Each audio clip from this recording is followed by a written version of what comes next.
श्री साई सच्चरित्र अध्याय 30।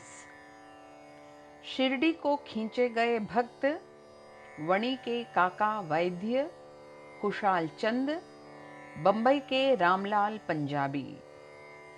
इस अध्याय में बताया गया है कि 3 अन्य भक्त किस प्रकार शिरडी की ओर खींचे गए। प्राक कथन।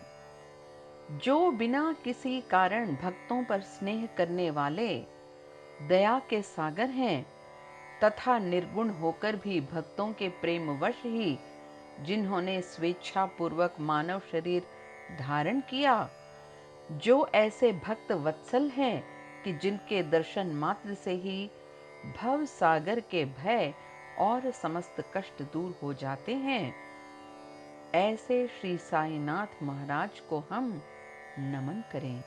भक्तों को आत्मदर्शन कराना ही संतों का प्रधान कार्य है। श्री साई जो संत शिरोमणि हैं, उनका तो मुख्य ध्येय ही यही है। जो उनके श्री चरणों की शरण में जाते हैं, उनके समस्त पाप नष्ट होकर निश्चित ही दिन प्रतिदिन प्रगति करते हैं। उनके श्री चरणों का स्मरण कर पवित्र स्थानों से भक्तगण शिरडी आते और उनके समीप बैठकर श्लोक पढ़कर गायत्री मंत्र का जाप किया करते थे। परंतु जो निर्बल तथा सर्व प्रकार से दीनहीन हैं और जो यह भी नहीं जानते कि भक्ति किसे कहते हैं, उनका तो केवल इतना ही विश्वास है कि अन्य सब लोग उन्हें असहाय छोड़कर उपेक्षा भला ही करें, परंतु अनाथों के नाथ और प्रभु श्री साई मेरा कभी परित्याग न करेंगे। जिन पर वे कृपा करें, उन्हें प्रचंड शक्ति, नित्य अनित्य में विवेक तथा ज्ञान सहज ही प्राप्त हो जाता है। वे अपने भक्तों की इच्छाएं जानकर उन्हें पूर्ण किया करते हैं। इसलिए भक्तों को मनोवांछित फल की प्राप्ति हो जाया करती है और वे सदा कृतज्ञ बने रहते हैं। हम उन्हें साष्टांग प्रणाम कर प्रार्थना करते हैं कि वे हमारी त्रुटियों की ओर ध्यान न देकर हमें समस्त कष्टों से बचा लें। जो विपत्तिग्रस्त प्राणी इस प्रकार श्री साई से प्रार्थना करता है, उनकी कृपा से उसे पूर्ण शांति तथा सुख समृद्धि प्राप्त होती है। श्री हेमाड़ पंत कहते हैं कि हे मेरे साई, तुम तो दया के सागर हो। यह तो तुम्हारी ही दया का फल है जो आज यह साई सच्चरित्र भक्तों के समक्ष प्रस्तुत है। अन्यथा मुझ में इतनी योग्यता कहाँ जो ऐसा कठिन कार्य करने का दुस्साहस भी कर सकता। जब पूर्ण उत्तरदायित्व साई ने अपने ऊपर ही ले लिया, तो हेमाड़ पंत को तिल मात्र भी भार प्रतीत न हुआ और ना ही इसकी उन्हें चिंता ही हुई। श्री साई ने इस ग्रंथ के रूप में उनकी सेवा स्वीकार कर ली। यह केवल उनके पूर्व जन्म के शुभ संस्कारों के कारण ही संभव हुआ, जिसके लिए वे अपने को भाग्यशाली और कृतार्थ समझते हैं। नीचे लिखी कथा कपोल कल्पित नहीं, वरण विशुद्ध अमृत तुल्य है। इसे जो हृदयंगम करेगा, उसे श्री साई की महानता और सर्वव्यापकता विदित हो जाएगी। परंतु जो वाद विवाद और आलोचना करना चाहते हैं, उन्हें इन कथाओं की ओर ध्यान देने की आवश्यकता भी नहीं है।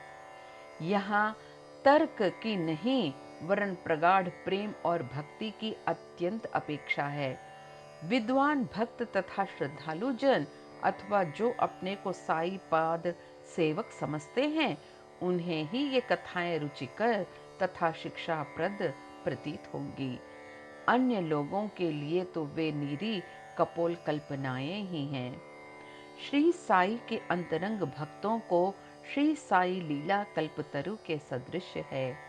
श्री साई लीला रूपी अमृत पान करने से अज्ञानी जीवों को ज्ञान, गृहस्थाश्रमियों को संतोष तथा मुमुक्षुओं को एक उच्च साधन प्राप्त होता है।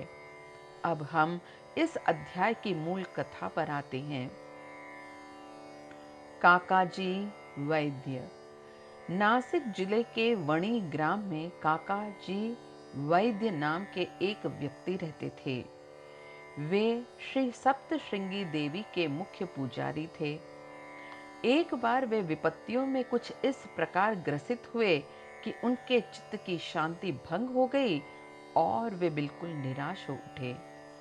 एक दिन अति व्यथित होकर देवी के मंदिर में जाकर अंतःकरण से वे प्रार्थना करने लगे कि हे देवी, हे दयामयी, मुझे कष्टों से शीघ्र मुक्त करो। उनकी प्रार्थना से देवी प्रसन्न हो गईं और उसी रात्रि को उन्हें स्वप्न में बोली कि तू बाबा के पास जा, वहां तेरा मन शांत और स्थिर हो जाएगा। बाबा का परिचय जानने को काका जी बड़े उत्सुक थे, परंतु देवी से प्रश्न करने के पूर्व ही उनकी निद्रा भंग हो गई। वे विचारने लगे कि ऐसे ये कौन से बाबा हैं जिनकी ओर देवी ने मुझे संकेत किया है। कुछ देर विचार करने के पश्चात वे इस निष्कर्ष पर पहुंचे कि संभव है वे त्रयंबकेश्वर बाबा ही हों। इसलिए वे पवित्र तीर्थ त्रयंबक गए और वहां 10 दिन व्यतीत किए। वे प्रातःकाल उठकर स्नान आदि से निवृत्त हो रुद्र मंत्र का जाप कर साथ ही साथ अभिषेक व अन्य धार्मिक कृत्य भी करने लगे, परंतु उनका मन पूर्ववत ही अशांत बना रहा। तब फिर अपने घर लौटकर वे अति करुण स्वर में देवी की स्तुति करने लगे। उसी रात्रि में देवी ने उन्हें पुनः स्वप्न में दर्शन देकर कहा, तो व्यर्थ ही त्रयंबकेश्वर क्यों गया? बाबा से तो मेरा अभिप्राय था शिरडी के श्री साई समर्थ से। अब काका जी के समक्ष मुख्य प्रश्न यह उपस्थित हो गया कि वे कैसे और कब शिरडी जाकर बाबा के श्री दर्शन का लाभ उठाएं। यथार्थ में यदि कोई व्यक्ति किसी संत के दर्शन को आतुर हो तो केवल संत ही नहीं, भगवान भी उसकी इच्छा पूर्ण कर देते हैं। वस्तुतः यदि पूछा जाए तो संत और अनंत एक ही हैं और उनमें कोई भिन्नता नहीं है। यदि कोई कहे कि मैं स्वतः ही अमुक संत के दर्शन हो जाऊंगा, तो इसे नीरे दंभ के अतिरिक्त और क्या कहा जा सकता है। संत की इच्छा के विरुद्ध उनके समीप जाकर कौन दर्शन ले सकता है? उनकी सत्ता के बिना वृक्ष का एक पत्ता भी नहीं हिल सकता। जितनी तीव्र उत्कंठा संत दर्शन की होगी, तद अनुसार ही उसकी भक्ति और विश्वास में वृद्धि होती जाएगी और उतनी ही शीघ्रता से उनकी मनोकामना भी पूर्ण होगी। जो निमंत्रण देता है वह आदर आतिथ्य का प्रबंध भी करता है। काका जी के संबंध में सचमुच यही हुआ। श्यामा की मान्यता। जब काका जी शिरडी यात्रा करने का विचार कर रहे थे, उसी समय उनके यहाँ एक अतिथि आया जो कि श्यामा के अतिरिक्त और कोई नहीं था। श्यामा बाबा के अंतरंग भक्तों में से थे।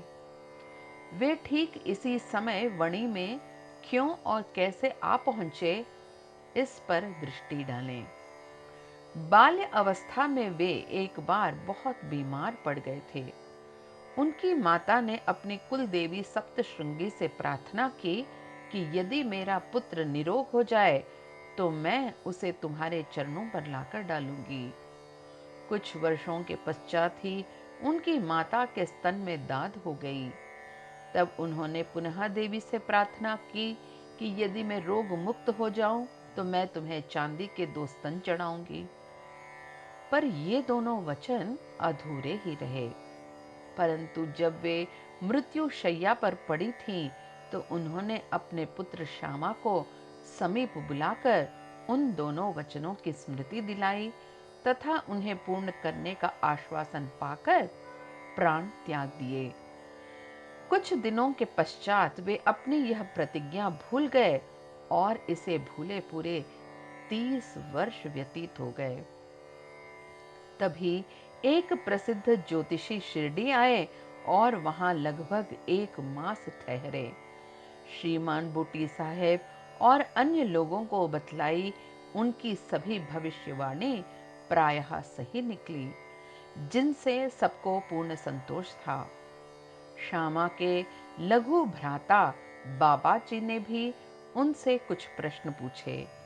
तब ज्योतिषी ने उन्हें बताया कि तुम्हारे ज्येष्ठ भ्राता ने अपनी माता को मृत्युशैया पर जो वचन दिए थे, उनके अब तक पूर्ण न किए जाने के कारण देवी असंतुष्ट होकर उन्हें कष्ट पहुंचा रही है। ज्योतिषी की बात सुनकर श्यामा को उन अपूर्ण वचनों की स्मृति हो आई।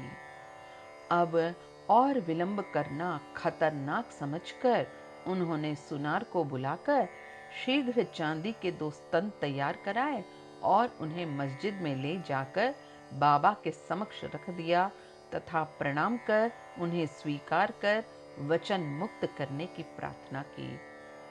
श्यामा ने कहा कि मेरे लिए तो सप्तश्रृंगी देवी आप ही हैं, परंतु बाबा ने सआग्रह कहा कि तुम इन्हें स्वयं ले जाकर देवी के चरणों में अर्पित करो। बाबा की आज्ञा व उदी लेकर उन्होंने वणी को प्रस्थान कर दिया। पुजारी का घर पूछते पूछते वे काका जी के पास जा पहुंचे। काका जी इस समय बाबा के दर्शनों को बड़े उत्सुक थे और ठीक ऐसे ही मौके पर श्यामा भी वहां पहुंच गए।